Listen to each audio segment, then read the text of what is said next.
Setelah melihat video dari pohon kehidupan, maka selanjutnya tugas yang kedua adalah menjawab pertanyaan-pertanyaan yang sudah disediakan di dalam Super Cyber.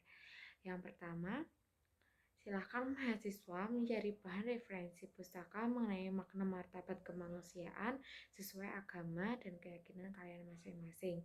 Nah, menurut agama saya, agama Katolik, yaitu kitab suci sendiri mengajarkan bahwa Allah itu menciptakan manusia menurut citranya.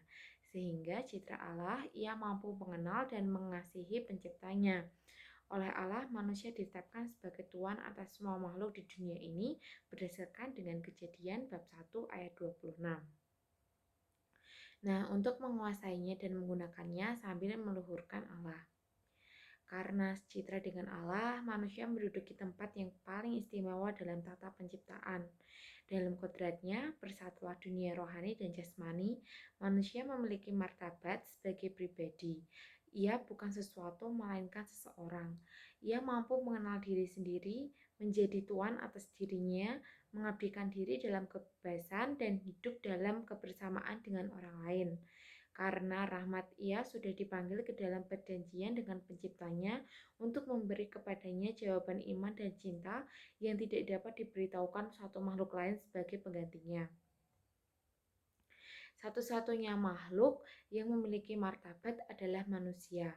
Pribadi manusia diciptakan menurut citra Allah dan berwujud jasmani dan rohani. Penilaian martabat manusia tidak bisa terpisah dari kenyataan bahwa ia diciptakan oleh Allah. Hal itu berarti luhurnya martabat manusia diakui, dihormati, dan dijunjung tinggi karena iman akan Allah. Maka kepercayaan bahwa Allah itu sang pencipta sekaligus mengandung kepercayaan bahwa Allah menjadikan manusia sebagai makhluk yang mulia dan bermartabat luhur. Dalam iman Kristiani, martabat manusia baru dikenal sebenarnya di dalam Yesus, putra sulung di antara banyak saudara. Kebenaran tentang manusia hanya dikenal di dalam Yesus Kristus, karena martabat luhur manusia hanya diakui dalam iman akan Allah sebagai Sang Pencipta dan dalam diri Yesus Kristus, Putra Allah yang tunggal. Lalu untuk soal yang kedua diberikan suatu contoh kasus, lalu kita diminta memberikan opini.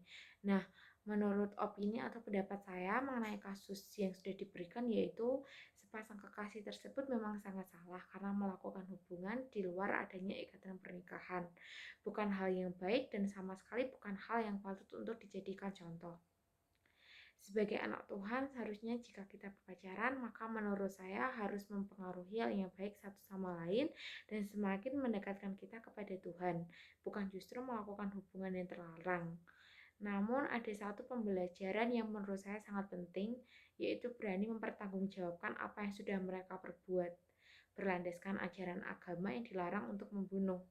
Maka mereka berani untuk mengambil keputusan untuk menjaga anak mereka, merawat anak mereka hingga lahir dan membesarkannya. Dan yang terpenting adalah mereka tidak melakukan dosa besar untuk yang kedua kalinya. Jika dia melakukan dosa besar dengan kedua kalinya, yaitu dengan menggugurkan bayi tersebut, tapi kita harus tahu bahwa Tuhan itu akan mengampuni, asalkan kita harus lebih baik lagi, tidak mengulangi dosa yang sudah kita lakukan. Tuhan adalah Bapa yang Maha Pengampun, maka Ia akan mengampuni dengan senang hati asalkan kita mau benar-benar bertobat dan hidup seturut dengan perintahnya. Lalu adalah bantuan apa yang diberikan kepada kedua insan. Menurut saya bantuan yang dapat diberikan adalah dengan memberikan semangat kepada mereka agar tidak terpuruk. Mereka memang salah, namun selalu ada kesempatan untuk memperbaiki, selalu ada kesempatan untuk bangkit ketika kita berada di titik terendah dalam hidup kita.